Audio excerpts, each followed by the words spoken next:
Hi everyone, it is Athena DeVonne with Coalesce Creations, one of your tutors here at QC Event Planning School.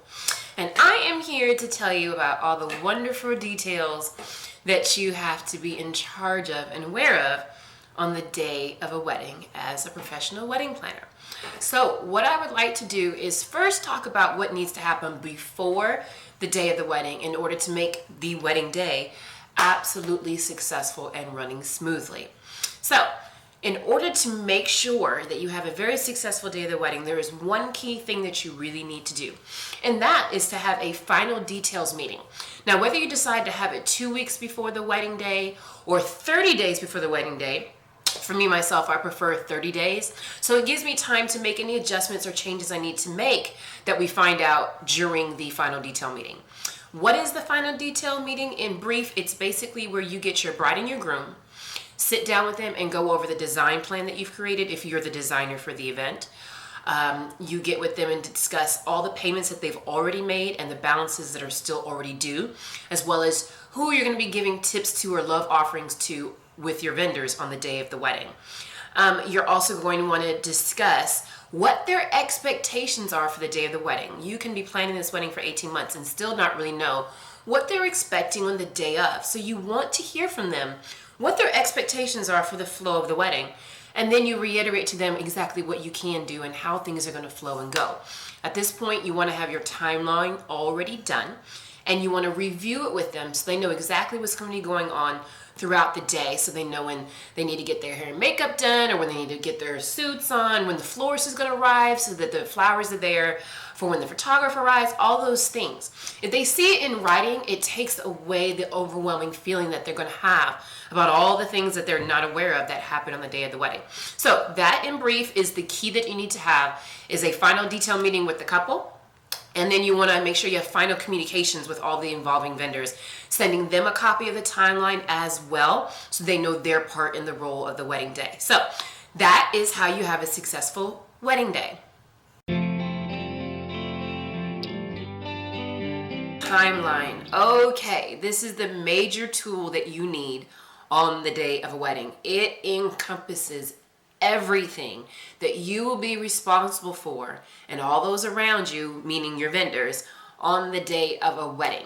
So the best way to show you what the day of a wedding looks like is to show you what one of the days of one of the weddings that I've had look like. So I'm going to share with you one of the timelines that I created for a recent wedding I had back in May.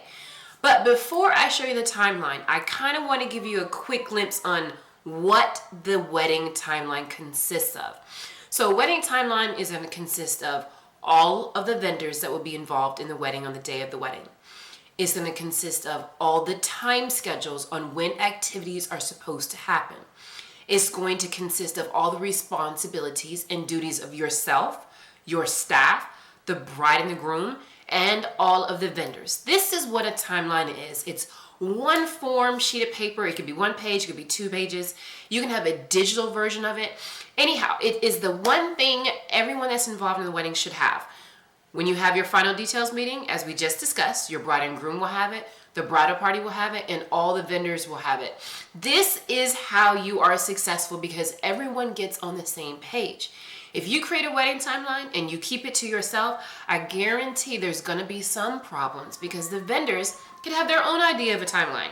I have met with so many vendors that have their own timeline and their own structure on how they do things on the day of, which is absolutely perfect and fine. It definitely shows that they're very professional and they know what they're doing.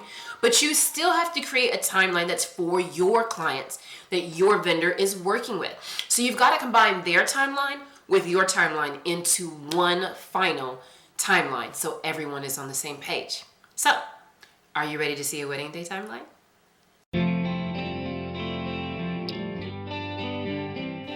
Here we are. Here is the wedding day timeline. So quickly, I'm going to give you an idea of what the day of a wedding looks like and what you do.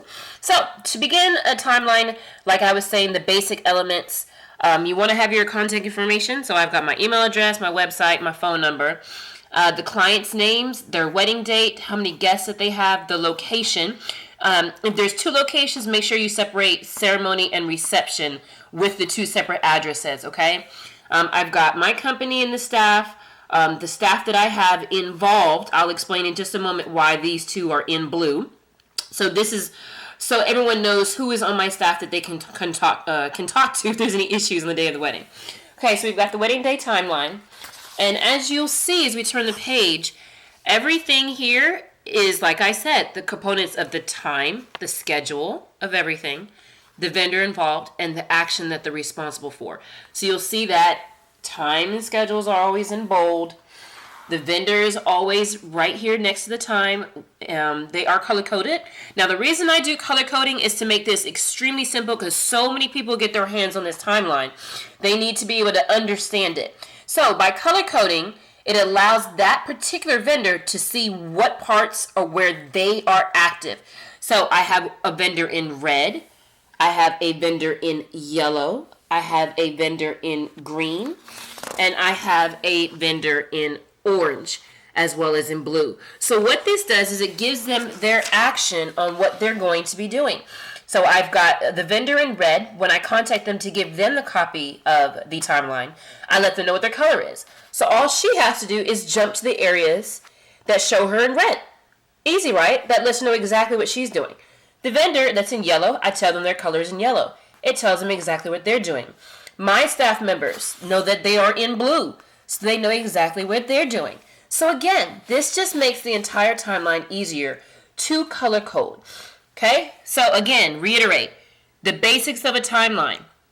Time, vendor, action involved. This entire timeline is 5 pages. So you can get a clear idea on how much really happens on the day of a wedding. This is why we are considered the professionals and why every bride should have a planner. So as you can see, for this particular wedding, my day started at 8 a.m. and it finished at midnight. Full day of work.